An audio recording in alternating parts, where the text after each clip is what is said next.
নোয়াখালী জেলা সিভিল সার্জনের কার্যালয়ের অধীনে অনুষ্ঠিত স্বাস্থ্য সহকারী নিয়োগ পরীক্ষায় অনিয়মের অভিযোগ পাওয়া গেছে। এই ঘটনায় লিখিত পরীক্ষা বাতিল করে পুনরায় স্বচ্ছ প্রক্রিয়ায় পরীক্ষা গ্রহণ এবং নোয়াখালী সিভিল সার্জন ড মরিয়ম সিমির বিরুদ্ধে প্রয়োজনীয় প্রশাসনিক ব্যবস্থা গ্রহণের দাবি জানিয়েছেন ভুক্তভোগী পরীক্ষার্থীরা। সোমবার দুপুরে এ ঘটনায় নোয়াখালী প্রেস ক্লাবের সামনে মানববন্ধন কর্মসূচি পালন করে পরীক্ষার্থীরা। পরে তারা পরীক্ষা বাতিল ও নোয়াখালীর সিভিল সার্জন ড মরিয়ম সিমির বিরুদ্ধে ব্যবস্থা গ্রহণের দাবিতে জেলা প্রশাসক মোহাম্মদ শফিকুল ইসলামের কাছে স্বাস্থ্যসেবা বিভাগের সচিব বরাবর লিখিত স্মারকলিপি প্রদান করেন। স্মারকলিপিতে বলা হয়েছে, গত 10 জানুয়ারি 2023 তারিখে নোয়াখালী সিভিল সার্জনের কার্যালয়ের অধীনে স্বাস্থ্য সহকারী পদে নিয়োগের লিখিত পরীক্ষা অনুষ্ঠিত হয়।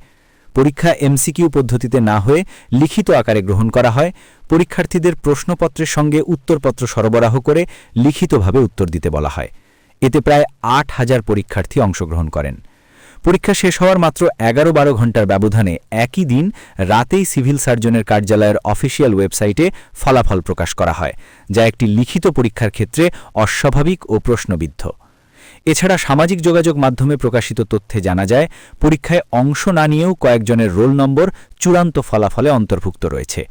পরীক্ষার্থীরা অভিযোগ করে বলেন, সিভিল সার্জন ড মরিয়ম সিমির সঙ্গে সিভিল সার্জন কার্যালয়ের এক জুনিয়র স্বাস্থ্য শিক্ষা কর্মকর্তার ঘনিষ্ঠতার সুযোগে সুবিধাভোগী প্রার্থী বাছাই করা হয়েছে। এমনকি বিপুল অর্থের বিনিময়ে চাকরি দেওয়ার আশ্বাস দেওয়ার কথাও স্মারকলিপিতে উল্লেখ করা হয়। এমতাবস্থায় পরীক্ষার্থীরা 10 জানুয়ারি অনুষ্ঠিত লিখিত পরীক্ষা বাতিল করে পুনরায় নিয়মতান্ত্রিক ও স্বচ্ছ প্রক্রিয়ায় পরীক্ষা গ্রহণ, অভিযুক্ত সিভিল সার্জনকে অন্যত্র বদলি এবং তার বিরুদ্ধে প্রশাসনিক ব্যবস্থা গ্রহণের জন্য সংশ্লিষ্ট কর্তৃপক্ষের জরুরি হস্তক্ষেপ কামনা করেন।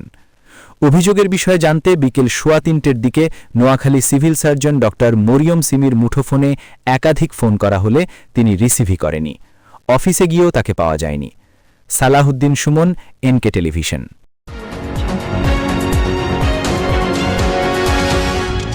এনকে টেলিভিশন, নোয়াখালীর কথা বলে।